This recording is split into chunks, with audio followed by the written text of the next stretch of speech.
3500 درهم ل 5000 و 6000 7000 درهم.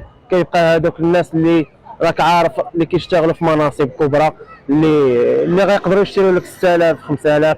اما مول السميق 2000 درهم راه انا كنقول مو حد يقدر يشري عامل بزاف وغيشوي ويقول لك راه عييت. الفريال 30000 ريال دابا راه كاينه في طنجه حاليا، صاحبي انا راه كاين في طنجه ولقى حولي فيه 10 كيلو ب 30000 ريال.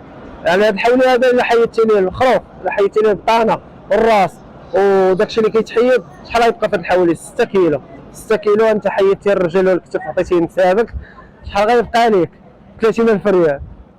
اش غتعطي لك الوليدات؟ اش غتعطي لديك المراه جديده في طنجه؟ فكاينين المدن فيهم 30000 ولكن ما غاديش. حنا المغاربه عينينا كبيره، الا ما شريتيش قدام الجيران واحد الحولي ديال 60 70 80 قرون ومدخلو كتقول لك المراه لا ما مدخلش ليا حولي. يعني شنو غندير؟ ندير قنب ونشنق راسي؟ حتى الزوجات ما خاصهمش يوركوا على الرجاله ديالهم. كاينه كنعيشها انايا ماشي انا ما مجوجش ولكن كنشوف الناس كيعيشوها، كاينين الناس كيعيشوها. هذه باقه من قديم ولدابا. الا ما شراش حولي بقرون وداير جوج مرات وكبير وداير العضلات ومتريني، المراه كتشوف فوق من الراس ان الحولي راه عيان. هذا راه ماشي راجل.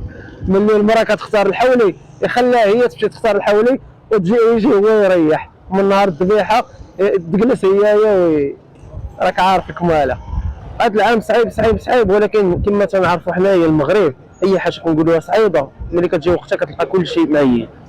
هذا هو اللي فيهم الهضره اكثر من التطبيق ديالي. هو قبل عيد الاضحى كنهنئ المغاربه نهنئ الشعب المسلم كاملين على عيد الاضحى ونشريو على قد جيبنا، ما نتسلفوش ما نتكلفوش ونشريو على قد جيبنا.